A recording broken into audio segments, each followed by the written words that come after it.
एक तरफ किसान और सरकार के बीच बैठक चल रही है, दूसरी ओर राजनीति भी जोर शोर से चल रही है। कांग्रेस ने ऐलान किया है कि वो एमएसपी की कानूनी गारंटी देगी। कांग्रेस अध्यक्ष ने कहा कि किसानों के आंदोलन के साथ उनकी पार्टी खड़ी है।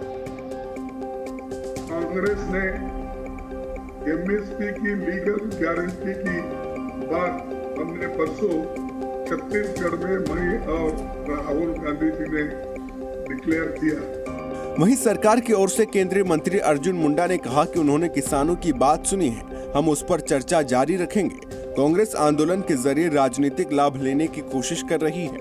कांग्रेस यदि इसे राजनीतिक दृष्टि से देख रही है तो मैं यही कहूँगा कि जब उनकी सरकार थी तो उस समय में इन सारे विषयों पर उन्होंने क्यों निर्णय नहीं लिया जो आज वो इस तरह की बातों को कहने के लिए राजनीतिक लाभ लेने की कोशिश कर रही है। तो किसानों के प्रदर्शन की वजह से दिल्ली एनसीआर के लोगों को भारी परेशानी का सामना लगातार करना पड़ रहा।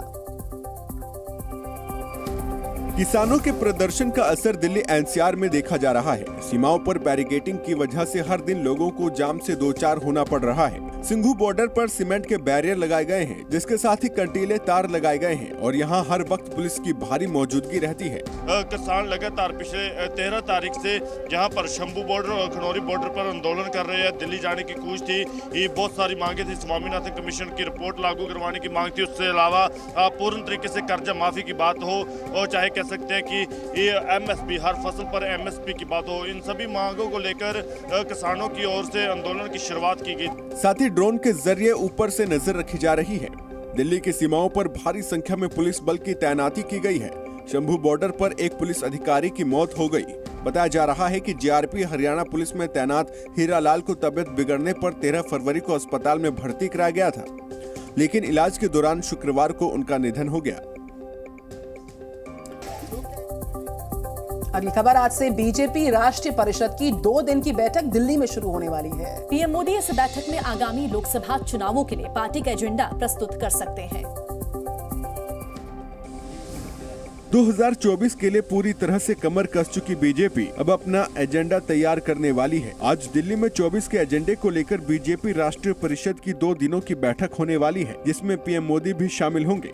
इस बैठक में 11,500 सदस्य भाग लेंगे, जिनमें निर्वाचित पंचायत प्रमुखों से लेकर जिला अध्यक्षों और केंद्रीय मंत्रियों सहित पार्टी के कई नेता होंगे। पार्टी अध्यक्ष जेपी नड्डा बैठक का उद्घाटन करेंगे। बैठक के दूसरे दिन यानी कल पीएम मोदी समापन सत्र को संबोधित करेंगे। ऐसी संभावना जताई जा रही है कि प्रधानमंत्री अपने संबोधन के जरिए पार्टी के चुनावी अभियान की व्यापक रूपरेखा सामने रखेंगे और लोकसभा चुनाव में 370 सीटें जीतने के अपने लक्ष्य को हासिल करने के लिए उन्हें पूरी ताकत झोंक देने के लिए प्रेरित करेंगे। बैठक में पार्टी के प्रमुख नेताओं के भाषणों और प्रस्तावों में उठने की संभावना है, जिनमें अयोध्या में बन रहा भव्य राम मंदिर, 5 ट्रिलियन इकोनॉमी जैसे मुद्दे शामिल होंगे।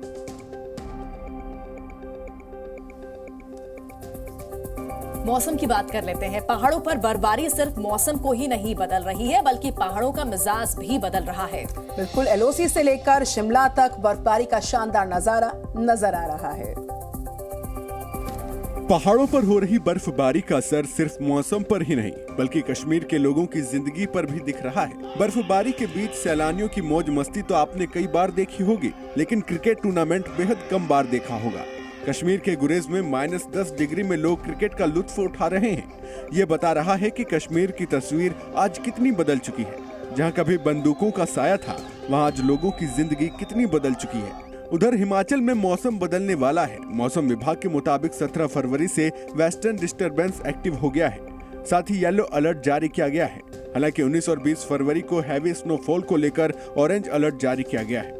यहाँ पे एक स्नो क्रिकेट जो है खेला जा रहा है और इससे हमारा मकसद यही रहता है कि हमारे बच्चे जो हैं ज्यादा से ज्यादा एंजॉय करें और इन मनुष्यात से दूर रहें। मैं काफी शुक्रगुजार हूँ यहाँ पर इंडियन आर्मी का, क्योंकि इंडियन आर्मी ने यहाँ पर जो टूर्नामेंट ऑर्गेनाइज किया, क्रिकेट टूर्नामेंट जीपीएल के नाम से, गुरेज प्रीमियर लीग के नाम से, काफी जवानों को इन्होंने यहाँ पर एंगेज किया, क्योंकि इनका एक बड़ा टारगेट जो है, क्योंकि जवान ड्रग्स की ओर न जाए, खेल कूद की ओर जाए।